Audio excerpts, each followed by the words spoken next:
everybody. Welcome to the briefing room. I'm ABC's Devin Dwyer, joined by our Deputy Political Director, MaryAlice Parks. It's Wednesday in Washington. We're headed toward a vote, hopefully, to avoid a government shutdown on Friday at midnight. But there seem to be a couple of last-minute hang-ups, MaryAlice. We'll get into those. But the president today seemed to signal that he's at least ruled out in his mind forcing a shutdown, and he isn't yet committing, though, to signing the bill. I was curious how you were going to decode what the president said, because that's exactly what they're trying to do on Capitol Hill. They're trying to have a sense of what exactly this president will sign, and so far, all indications he will sign it, but begrudgingly. Begrudgingly, because he's going to get less money for a physical barrier along the southern border with Mexico than he would have had on the table even before the last shutdown. Here's what our Cecilia Vega asked the president about the funding issue in the Oval Office just a little bit earlier. Take a listen. Mr. President, are you willing to take less money this time than what was on the table just a few months ago? Actually, it will be regardless of what I do. You know, we already have, as you know, a lot of money where we're building existing wall with existing funds, but I have a lot of options. Just like we do with Venezuela, we have on the border. And we have a lot of options, and a lot of things are happening, very positive things. You know, the numbers are almost $23 billion, which you don't report too often. It's about an 8% increase over last year. So if you look at the total funding, it's almost up to $23 billion. It's about 8% higher. We'll get into some of where that $23 billion came from in a little bit, but I do want to bring in Capitol Hill reporter Catherine Falder. She's been on the story all day long, talking to lawmakers on both sides. Catherine, first want to get your sense about the vote that has to happen before President Trump can even consider signing it or not. Congress has to vote on it. Where do we stand on the House and the Senate actually voting on the deal? Yeah, exactly. They still have to vote on this. We haven't seen that text yet. The president says he also hasn't seen the full text of that. We're expecting that tonight. And then we also expect a vote on this in the House, we're told, sometime tomorrow evening. So that doesn't leave too much room for, of course, the Senate to bring this up for a vote and then for the president to sign it, Devin. But I would say that we were talking a little bit about this beforehand. The two sticking points here with this deal are back pay for federal workers and the Violence Against Women's Act. Now, Roy Blunt told our own Trish Turner that he's been told the president won't sign that when asked why federal contractors' back pay is being held up. And the other aspect of this is the Violence Against Women's Act, where Democrats don't necessarily want a full year of that as well. All right, just Democrats, rather. Tina Smith, senator of Minnesota, some money for all those federal contractors. 30-day shutdown hit a month ago. They were out of luck, and they didn't get back pay approved ahead of time. So this is an effort at the 11th hour now to get some recompense for them. And I'm sort of surprised that Republicans are opposed to that, because there are so many of these people who are hurting. It might be because this would be expensive. Shutdowns tend to be pretty expensive for exactly this reason. The government has standing contracts that a lot of people think should be honored, even if the federal government isn't going to pay its bills all of a sudden. And you're right, there are real people's lives reflected in those numbers. Contractors like janitors and security officers who were doing the work, a lot of them working even during the shutdown, but without pay. Democrats now arguing that they should get some back pay. And we're joined now on the phone by one of those contract workers, Venorica Tucker. She's a contractor with the food service company that supplies meals in the U.S. House of Representatives. Venorica, you're joining us now. Great to have you. You were out of work for 30 days without pay. Tell us the financial impact the shutdown had on you as a contract worker and what you'd like to see Congress do now to make that right. I'd like to see Congress make the workers whole. We've been working, and when we don't get paid, because we work paycheck to paycheck, we're living that way. When we don't get paid, we suffer greatly. So many of us I'm a shop steward with my union here on Capitol Hill, and many of the workers are in jeopardy of having utilities turned off, struggling to put food on the table and pay their other bills, medical bills and such. And so I would like to see Congress consider the fact that these people are human beings who have to live just like they do. And it's very difficult for us. Did you or any of your colleagues consider moving companies or changing jobs in the wake of this shutdown? There's a part of me that wonders if there is a question of job security in the event of such a long shutdown. Well, I don't think people thought that because it's just it's very difficult. The job market, even though you hear it differently, it's real difficult to move out of one thing and get into something else. And we've seen that in the area that we are working in the District of Columbia and the surrounding area, that many people were affected by this, not just the federal government workers, but many people. When the federal government shuts down, folks don't go out and eat or go out and spend money. So it was not just these particular federal agencies, but it was a trickle down to everybody. Venorka Tucker, a contract worker in the food service at the House, on the job now, making a paycheck again, but very concerned about the prospect of another shutdown, also seeking some back pay. Venorka, thanks so much for calling in and sharing your perspective. Appreciate that. Just so many people. Yeah. You forget, right? I mean, people that are working in cafeterias, that are working as janitors, that are keeping these institutions afloat. And generally low-page workers, they're not getting the federal benefits that federal employees are getting. Republicans are sort of in a tight spot here, right? I mean, they, as you were hearing today up on the Hill, they want this deal to go through. They don't want another shutdown, and yet they're sort of being hammered by conservative commentators, both about the lack of funding in the wall and also the expense that this would incur. Right, provisions like this. Republicans have said there's just not an appetite for another shutdown, and I think Democrats see that, and they see there's some political wiggle room, and so they're trying to make sure that they're dotting their I's and crossing their T's right now in the 11th hour. And meanwhile, the president is trying to sell his base on this idea that he's actually constructing a border wall. Let's go back to Catherine Falders up on the Hill. Catherine, we heard the president mention at the top of the show that he is inclined to take the deal because he can cobble together $23 billion in border wall money from other places. Where's he getting that number from?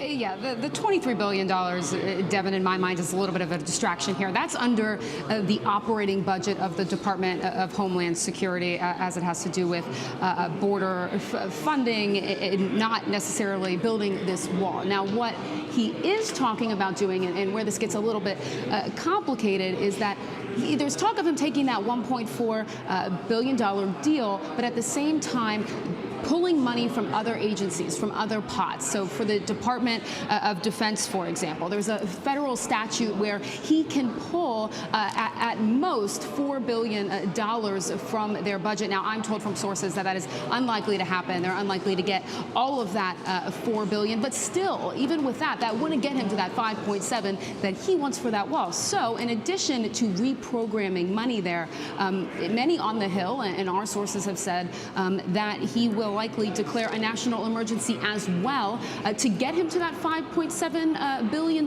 mark, but it could also put him way over that mark. So there's talk that he could do the $1.4 billion, then reappropriate funds from other departments and declare a national emergency as well. Now, his top advisors up here, Senator Lindsey Graham, Congressman Mark Meadows, they're also saying that they think that he'll do both of these options as well. We shall see. Catherine Falders, thanks so much for your reporting up on Capitol Hill. MaryAlice, we should say yesterday in the briefing room we heard from top Democrats they will not take that sitting down if the president tries to reappropriate money. They are vowing to look at everything to challenge the president's authority on this. Right. They say this would be executive overreach, that it is up to Congress to appropriate money. Congress has the power of the purse. Meanwhile, shifting gears now to the vice president. He's quite active. He's undertaken a whirlwind tour of Europe at this hour, left early this morning to head to a couple countries to take on Middle East security, countering Iran. Our Rachel Scott, White House reporter, is traveling with the vice president, has a chance to rub elbows with him on Air Force Two. She joins us now. Rachel, great to see you. So tell us what this trip is all about. What's in store? Well, the White House tells me Vice President Pence is expected to send a very strong message to Iran.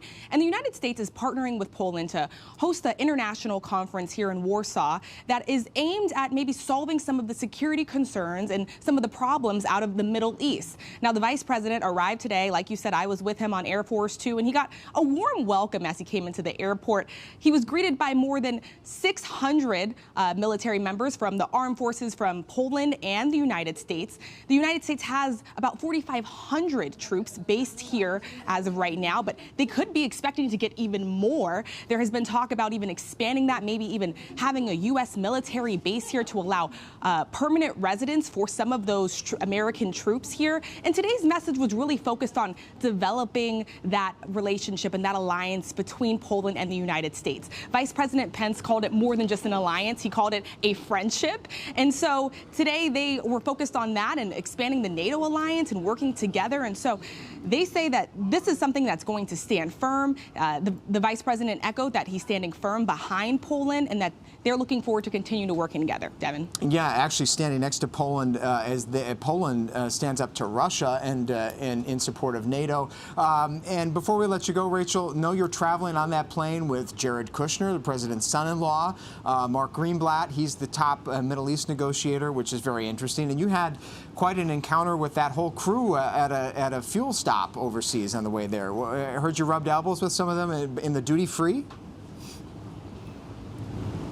Yeah, so I have to admit, this is my first time taking an international trip with the vice president. And we arrived on Air Force 2. We stopped in Ireland to refuel, and we got to stretch our legs a little bit, right? It was a long flight. I ran into the vice president in the duty-free store. He was greeting and talking to some of the military and armed force members that were there. And I got a little carried away. It looked like the vice president left empty-handed. Me, on the other hand, I got all the goodies. So much so I went back, stood in line, and I looked up, and everybody was gone. So I made a mad dash towards that gate. I made it. I'm here. I'm fine. But, you know, maybe just a first-timer's mistake. I will definitely spend a lot less time in that duty-free store the next time, Devin. All right, a rookie traveling with the vice president, but a smart one at that. Rachel Scott, thanks for that reporting from Warsaw, Poland, at a very late hour there. Thanks, Rachel. We'll check back in with you. I missed a pool bus I once at the know. Vatican. It's a scary thing on your first time when traveling with these top officials. Moving on now to an ABC News exclusive. We sat down a little bit earlier today for the first network interview with the acting EPA administrator, soon to be likely confirmed by the United States Senate, Andrew Wheeler. He's a very interesting figure, and we talked to him today about a new plan he is rolling out, and bringing our environmental reporter now, Stephanie Ebbs, who helped bring us the interview, also has been studying this new plan. Stephanie, Andrew Wheeler talked to us about this proposal to tackle two of the most common toxic chemicals in the United States that Americans come into contact with but don't know about. What are these things? Exactly. I mean, these are chemicals that are used in non-stick pots and pans. If you like your waterproof jacket on hikes, it coats that. It's used in firefighting foam. They're so common that every American has some amount of them in their blood. The problem is people in some communities are being exposed to a lot more. And EPA is set to roll out tomorrow this big plan on how it will deal with the chemicals in And we're people's seeing some drinking pictures water. here of what it looks like, this chemical. They're called PFAS. You may have heard of it, PFAS. It's the acronym, but it showed up in lakes. These in Michigan, you're seeing it causes this foaming on the shorelines, but also it's in the drinking water of 16 million Americans. The EPA hasn't regulated a new chemical in drinking water since 1996, but they took a big step today. Here's a little bit of my conversation with Andrew Wheeler earlier about the danger this poses to Americans. Take a look. How dangerous is the situation right now, in your view, with these chemicals? Well, we do consider it to be a very important threat, and that's why we're moving quickly on this.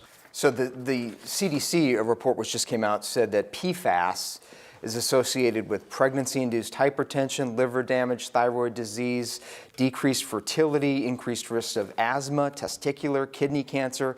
That sounds pretty serious. It is serious, and that's why we're moving forward with this action plan.